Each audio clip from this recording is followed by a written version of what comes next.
저희가 치우천왕의 역사 유적지 탐방을 아주 집중적으로 했습니다.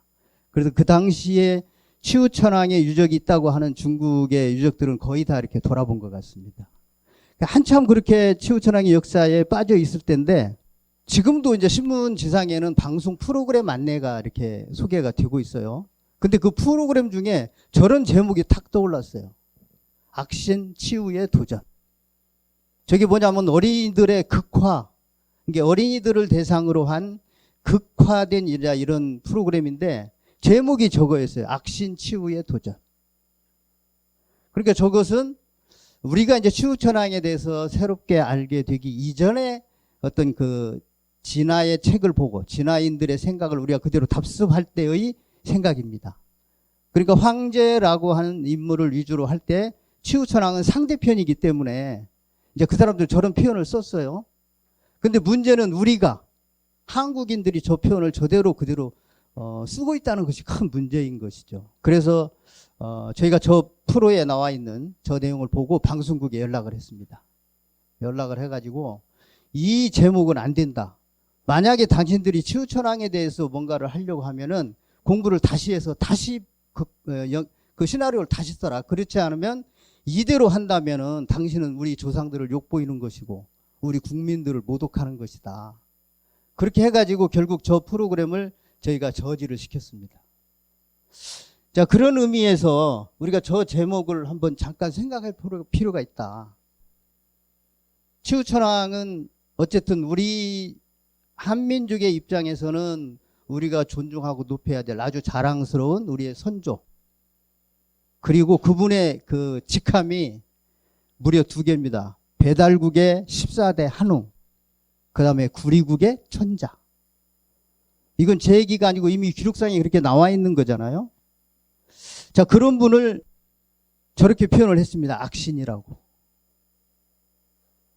그래서 이제 저런 사실을 두고 보고 이제 우리가 이전에는 감정적으로 대응을 했는데 이제 우리 역사에 대한 연구도 많이 깊어지고 그리고 이 국학운동의 결과로 뭔가 역사에 대한 안목들이 이제 굉장히 높아졌습니다. 그래서 거기에 걸맞게 치우천왕에 대한 역사도 우리가 좀 다시 정리를 해보자. 오늘 이 시간에는 이제 그런 쪽에 이제 이 맞춰진 이야기라고 생각하시면 좋겠습니다. 자, 치우천왕에 대해서는 2가지 견해가 있을 수 있습니다. 크게. 하나는 후손이라고 생각하는 우리들이 갖는 견해. 이게 치우천왕에 대해서 우리들이 갖는 정서가 있죠. 치우천왕은 뭔가 과거에 엄청나게 그 큰 일을 하신 위대하신 분. 우리는 그렇게 믿고 싶잖아요. 그런데 전쟁에 패했다고 하는 진화인들의 입장에서는 자기 선조에 대적한 적장이기 때문에 뭔가 싫어하고 미워하고 이런 정서가 있을 수 있다. 자, 우리 그런 그 정서를 이해를 하자는 거죠. 그래서 진화인들의 입장에서 볼 때는 저런 표현도 뭐 할 수 있겠다. 하지만 우리로서는 용납할 수 없는 거죠. 자, 이런 상황. 한 인물에 대한 상반된 이런 평가. 그런 걸 어떻게 볼 것이냐. 저는 그것을 이제 이렇게 한번 맨 저 6번에 있는 저렇게 한번 생각을 해봤습니다. 관점에 따라서 평가가 달라질 수 있다. 이건 뭐 너무나 당연한 얘기죠. 그리고 우리 일상에서도 우리가 늘 체험하는 바입니다. 어느 관점에서 볼 거냐. 보는 관점에 따라서 세상 만물은 다양한 모습으로 보일 수 있습니다. 그리고 오늘 관점에 따라서 치우천왕의 그 위상이 얼마나 달라지는지, 어떻게 달라지는지를 직접 한번 같이 보도록 그렇게 하겠습니다. 자, 치우천왕에 대해서는 아까 말씀드린 2개의 그 호칭이 있습니다. 하나는 배달국의 14대 한웅, 또 하나는 구리국의 천자. 자, 여러분 우리가 이제 저 기록을 놓고 상식적으로 한번 생각을 해보죠. 한 인물이 2개 나라의 왕으로 존재할 수가 있을까요? 어떻습니까, 여러분 생각에? 그냥 상식적으로 생각하시면 됩니다. 상식적으로 한 인물이 2개의 나라의 저게 이제 임금이라고 한다면 천왕이든 천자든 임금이라고 한다면 2개의 나라의 임금을 할 수가 있을까요? 정말 있을 수도 있겠지만 상식적이지는 않죠. 근데 우리는 치우천왕에 대해서 저런 호칭을 아무 꺼리낌 없이 수용을 해요. 자, 여기에 이제 약간 우리가 그 고대사를 보는 데 대한 허점, 또 정확하게 보아야 될 필요, 이런 것들이 좀 숨겨져 있습니다. 자, 왜 저런 기록들이 두 개로 전해지고 있는데 우리가 저런 표현들의 문제점, 그걸 알아차리지 못하고 그냥 그럴 수 있겠다라고 인정하고 지나가느냐. 요게 우리가 고대사에 대해서 우리가 정확하게 알지 못하는 데서 오는 그런 맹점입니다. 자, 같이 한번 저 문제를 찾아가 보도록 하겠습니다. 도대체 치우천왕은 어떤 분위기에 두 개 나라에 임금을 했다는 거냐. 요 부분을 한번 같이 생각을 해보도록 하겠습니다. 자, 이제 관점에 대해서 제가 치우천왕이 저 두 개의 나라 임금에 대한 이해를 하려면 우리가 관점을 이해를 해야 되는데, 관점이라는 건 뭐 간단합니다. 세계를 어떻게 볼 것이냐, 세계관. 인생을 어떻게 볼 것이냐, 삶을 내가 내 삶에 어떤 철학을 가지고 살 거냐, 인생관. 그 다음에 우리가 살아가는데 수많은 가치들이 있습니다. 어떤 사람은 가족이 될 수도 있고, 어떤 사람은 공동체, 어떤 사람은 민족, 국가, 수많은 가치들이 있는데 그 가치의 기준을 어디다 두고 살 거냐, 가치관. 자, 이런 것들이 전부 공통적으로 가지고 있는 기본 바탕은 관점입니다. 관점. 그 다음에 우리 역사에서도 매우 우리가 중요하게 쓰는 말이 있죠. 민족 사관. 역사를 어떻게 볼 것이냐? 그건 사관입니다. 내가 우리 민족이라고 하는 단위의 관점에서 우리 역사를 보겠다. 민족 사관. 나는 식민주의를 거쳤기 때문에 식민주의 사관으로 우리 역사를 볼 거야. 식민사관. 그러니까 역사를 어떻게 볼 거냐에 따라서 완전히 다른 역사가 등장하는 거예요. 나타나는 거예요. 자, 이것을 일단 인정을 하자는 거예요. 다양한 관점이 있을 수 있다. 자, 어쨌든 그 관점이라는 게 있는데 그 관점 중에서 일반적으로는 그 세계관. 야, 이 세상이 도대체 뭐야? 이 세상은 어떻게 봐야 돼? 이런 거. 이런 거에 대한 훈련이 사실은 일찍부터 됐어야 되는데, 우리도 교육을 받고 보니까 그런 교육, 가치관 교육, 그 세계관, 관점에 대한 교육을 할 기회가 없이 성장을 해버리더라고요. 그래서 오늘은 저는 이제 가치관을 제가 몇 가지를 말씀을 드렸는데, 저 가치관 중에서도 핵심 가치관이 있습니다. 그걸 같이 한번 생각을 해보고, 그것을 보면 이제 우리가 구리와 배달국에 대해서 알 수가 있습니다. 자, 이제 가치관, 세계관을 우리가 이제 학습을 하기 위해서 제가 탑을 하나 가져왔습니다. 자, 저 탑이 하나가 있는데, 저 탑을 관점에 따라서 나누어 보면은 세 개로 나누어 볼 수가 있습니다. 이게 탑은 그냥 우리가 생각할 때 그냥 탑 이러지만, 이제 저 문화사적으로 탑을 보는 사람들은 탑은 세계관의 표현이다. 이렇게 말을 해요. 그러니까 3층 탑, 5층 탑, 7층, 9층, 11층 이런 식으로 홀수로 탑은 올라가는데, 그 탑의 의미가 뭐냐면 세계관의 표현이라는 거예요. 이것은 제 얘기가 아니고 이미 그 문화사를 연구하는 사람들은 공통적으로 하는 이야기입니다. 탑을 통해서는 세계관을 배운다. 자, 그러면 3층 탑은 뭐예요? 세상을 셋으로 보겠다. 이런 상징이라고 할 수 있어요. 그런데 저 3층 탑을 보는 저 탑의 모양에서도 세 개의 관점을 우리가 파악할 수가 있다. 찾을 수가 있다. 자, 첫 번째 관점은 저 전체를 그냥 하나로 보는 겁니다. 탑. 그럼 지금 우리가 생각할 때 탑은 저거죠. 전체를 망라하는 겁니다. 자, 이런 관점이 하나가 있고, 그 다음에는 요 부분, 하나, 둘, 셋, 요 부분을 탑신부라고 합니다. 그리고 저 아래쪽, 요 부분을 기단부라고 합니다. 자, 그러면 탑을 이제 두 개로 보는 법을 우리가 확인했죠. 요게 이제 둘로 보는 관점입니다. 자, 탑을 통해서 우리가 세계관을 이제 배우는데, 전체를 하나로 보는 하나의 관점. 그 다음에 탑을 탑신부와 기단부로 나누어서 둘로 보는 둘의 관점. 그 다음에 저 탑을 3층 탑이라고 불러요. 3층 탑이라고 할 때 3층은 요걸 말합니다. 1층, 2층, 3층. 자, 그러면은 저 탑은 하나지만 우리는 탑을 보는 세 가지 관점을 이제 확인을 했죠. 전체로 보는 거, 탑신부와 기단부 나눠보는 거, 그 다음에 1층, 2층, 3층으로 보는 거. 자, 요게 탑을 통해서 우리가 배울 수 있는 하나와 둘과 셋의 세계관입니다. 근데 저게 좀 특수한 부분이 있어요. 셋으로 볼 때와 1, 2, 3층 셋으로 볼 때와 요 탑신부는 같을까요? 다를까요? 같습니다. 요게 이제 여러분들이 이따가 제가 배달국과 구리국을 말씀을 드릴 때 중요한 포인트예요. 이 부분을 꼭 기억해 주시기 바랍니다. 이게 결국 탑신부 내에서 이게 두 번째 관점에서 세 번째 관점이 속해 있다. 네.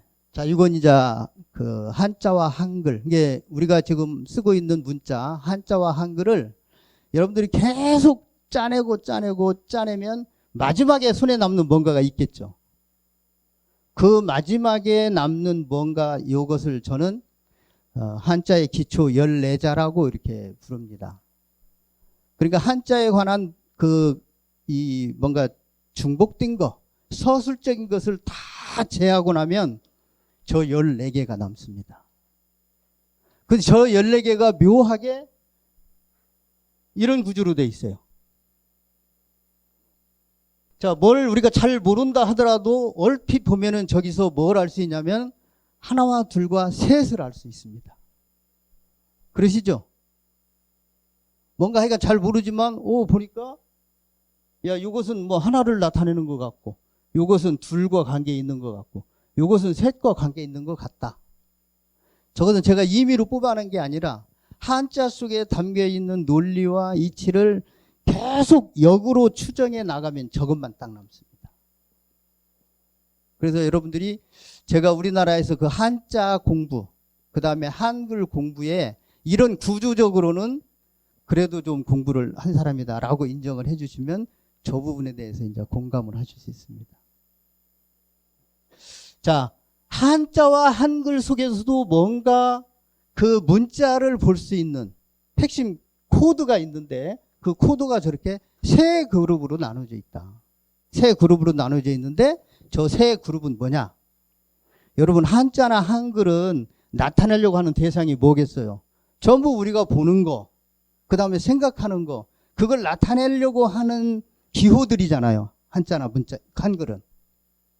따라서 보이는 것들을 우리가 일목요연하게 설명을 하려면 이것들을 일괄해서 보는 가치관이 정립되지 않으면 그게 불가능해요. 그러니까 그게 뭐냐면 나 세상을 이렇게 볼 거야 라고 하는 기준이 정해지지 않으면 이 세상에서는 통일된 견해를 갖는 것이 불가능해요.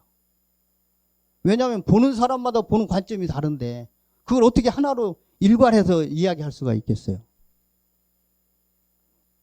지금 우리나라의 복잡한 문제들이 더 복잡하게 꼬이고 해결이 안 되는 이유는 이 관점에 대한 이해가 부족하기 때문에 그래요.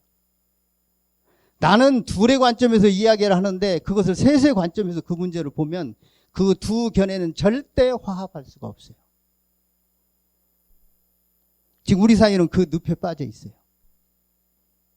우리 사회가 늪에 빠져 있다는 것은 학문이 그 늪에 빠져 있다고 하는 것과 똑같아요. 그래서 그런 문제를 우리가 극복하려면 이 관점의 문제를 우리가 정립하지 않으면 안 됩니다. 그런데 제가 탑에서 지금 세 가지 관점을 말씀을 드렸고 한자와 한글에서 지금 세 개의 관점을 제가 말씀을 드립니다. 저 부분에 대해서는 제가 이미 그 유튜브에서도 여러 번 발표를 했기 때문에 여러분들이 확인을 하실 수가 있습니다. 한자를 다 재우고 나면 남는 14개. 근데 저 14개가 한자에만 통용되는 것이 아니라 우리가 쓰고 있는 한글도 정확하게 저 위에서 만들어집니다. 그래서 저것은 한자 한글이 나타내려고 하는 대상들의 관계를 어떻게 볼 거냐, 어느 관점에서 볼 거냐, 그것을 말해주는 표예요. 그래서 이거 이해 없이 지금 우리가 쓰고 있는 한자와 한글을 이해한다? 불가능해요. 왜냐하면 그 한자와 한글들이 나타내려고 하는 밑 바탕 철학, 관점, 이것을 우리가 모르고 있기 때문에 그래요. 그래서 저 기호는 매우 중요하다. 어쨌든 한자와 한글 속에는 저렇게 14개의 기호 체계가 있는데 14개의 기호 체계가 하나, 둘, 셋의 그룹으로 나뉘어져 있다. 자, 그래서 저 기호와 제가 앞서 말씀드린 3층 탑의 구조와 비교를 또 한번 해드리겠습니다. 자, 이것은 점으로 표시된 이것은 나 이 세상을 하나로 볼 거야. 그러니까 개개의 것들을 구분하지 않고 온통 하나로 보겠다. 이런 개념을 하나 가질 수 있죠. 그러니까 우역에 있는 사람들을 사람과 이런 그 어떤 나무 대상과 이런 것들을 구분하지 않고 그냥 전체 하나로 볼 거야. 이런 관점이 하나 있을 수 있어요. 우리 선조들은 그것을 일컬어서 그냥 하늘이라고 불렀어요. 하늘. 하늘 하나 이런 개념들이 전부 그 속에 담겨져 있습니다. 사람과 사가 너와 내가 구분이 없어요. 사람과 구분이 없는 것이 아니라 사물과 내가 구분이 없어요. 온통 하나예요. 그런 관점에서 보면. 이 표시는 그걸 말합니다. 그 다음에 요건 두 번째. 두 번째는 아까 우리가 탑에서 기단부와 탑신부 이렇게 구분을 했잖아요. 기단부와 탑신부는 세상을 다 둘로 볼 거야. 이거 똑같아요. 나 세상을 이게 온통 하나인 세상인데 이것을 서 있는 것과 누운 것 둘로 볼 거야. 자, 세상을 저렇게 보면 비교적 심플하게 볼 수 있죠. 그래서 동양에서는 저렇게 음양의 둘로 보는 방법을 지식을 쌓아가는 최고의 방법이라고 해요. 뭔가를 내가 모를 때는 높은 것이 있으면 낮은 걸 생각하고, 큰 것이 있으면 작은 걸 생각하고, 긴 것이 있으면 짧은 걸 생각하고, 이렇게 하는 것이 내 지식을 늘려가는 최적의 방법이라는 거예요. 그러니까 하나를 배우면 둘을 아는 거죠. 내가 뭔가 높다라는 것을 아는 순간에 아, 저거의 상대되는 낮은 것이 있다. 그래서 옛날 그 제자 백가들은 음양의 논리로 세상을 이해해 가는 것을 지식 축적의 최고의 방법으로 삼았습니다. 자, 그래서 저 둘은 동양에서 아주 그 전가의 보도처럼 쓰입니다. 음양이라는 이름으로. 그래서 우리가 아는 주역이라고 하는 것도 기본이 저 음양의 관점이잖아요. 둘의 관점. 이 세상을 내가 둘의 관점으로 볼 거야. 둘의 관점으로 봤더니 사람은 남자와 여자가 있고 또 낮이 있으면 밤이 있고 이런 식으로 막 계속 그 관계들을 확장시켜 가는 거예요. 자, 둘의 관점이 있습니다. 그런데 세상에는 둘의 관점만 있는 것이 아니고 셋의 관점이 또 있다. 요게 이제 우리 유달리 우리 한민족의 선조들이 강조하려고 하는 거예요. 야, 세상은 둘만 있는 게 아니라 셋도 있어. 셋의 관점이라는 게 이런 거예요. 둘은 하늘과 땅입니다. 이게 하늘과 땅이라고만 봤더니 거기에 살고 있는 우리, 그것을 인식하는 사람들이 빠져 있어요. 그러니까 야, 세상을 둘로만 보면 뭔가 부족한데? 그러면 그것을 인식한 사람도 있잖아. 아, 세상을 셋으로 봐야 되겠다. 그래서 세상을 셋으로 볼 때의 표시가 요겁니다. 저 세 번째 그룹, 동그라미, 네모, 세모. 그러니까 우리가 역사 공부할 때 원방각을 많이 찾잖아요. 다른 거 아니에요. 나 이 세상을 셋으로 볼 거야. 넷도 있고 다섯도 있고 여섯도 있어요. 근데 저분들은 셋으로 볼 거야 예요. 이게 동그라미로 뭔가가 표시가 되었다. 그럼 우리는 그걸 알아차려야 돼요. 우리 문자에서 동그라미가 표시되었다. 내 이름자에 동그라미가 들어있다. 아, 이것은 뭔가 그걸로 표현된 대상을 셋의 관점으로 보겠다는 거구나. 이걸 먼저 알아차리면 돼요. 이렇게 알아차려서 찾아가지 않으면 그 뿌리를 찾을 수가 없어요. 한자와 한글엔 저런 세 그룹이 있고 저 세 그룹을 우리 탑과 비교하면은 저렇게 비교할 수 있다. 정확하게 한자의 기초 14자는 3층 탑의 구조와 똑같습니다. 저것은 어떻게 요약해서 말씀드릴 수 있냐면 우리 문자는 하나와 둘과 셋의 관점을 가지고 만들었다. 이렇게 이제 요약해서 정리해 드릴 수 있어요. 자, 천부경이 뭐 굉장히 이제는 어지간한 사람은 다 천부경 이야기를 또 하더라고요.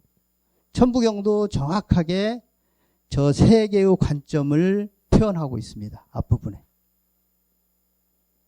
그래서 그 내용은 보면은 일적십거, 이 말은 음양을 뜻합니다.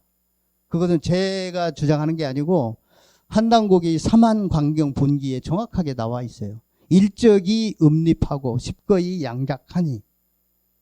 음양. 일적십거는 음양이다. 이렇게 한당고기에 표현이 되어 있다는 거. 그것은 음양을 말하고, 음양은 아까 말씀드린 저 두 번째 탑신부 2층을 이야기합니다. 두 번째. 나 둘의 관점으로 볼 거야. 근데 세상은 둘의 관점만 있는 것이 아니라 셋의 관점이 또 있다고 그랬잖아요. 그게 바로 천부경의 석삼극이에요. 석삼극. 야, 나 셋으로 볼 거야. 그래서 저런 표현들을 여러분들이 세계관으로 이해하면 매우 편리하다. 그러니까 우리는 저런 것들을 막 자꾸 진리라고 먼저 전제하고 틀리면 안 된다 이런 생각을 하잖아요. 그런데 관점이라는 측면에서 저걸 수용하면은 우리가 매우 유연해질 수가 있어요. 아, 이거 둘의 관점에서 본다는 거구나. 아, 이거 셋의 관점에서 본다는 거구나. 그러면 내가 조금 이제 여유로워지잖아요. 어쨌든 천부경도 정확하게 저 부분을 이야기하고 있다. 자, 저 세 개를 이제 탑과 한자와 한글, 천부경을 종합하면은 저런 하나의 공통된 그 가치관, 세계관을 읽어낼 수 있어요. 하나와 둘과 셋. 저기서 벗어나지가 않습니다. 그리고 동일하게 저 세 개가 동일한 것을 뭔가 말하고 있다. 동일한 거. 근데 그것은 저게 진리라기보다는 관점이다. 관점. 저기다 이제 숫자를 제가 다시 개입을 했습니다. 하나와 둘과 셋. 저게 이제 우리 한국 철학을 삼일 철학이라고 하잖아요. 셋과 하나의 철학. 그런 표현들이 만들어지는 바탕입니다. 삼일 철학.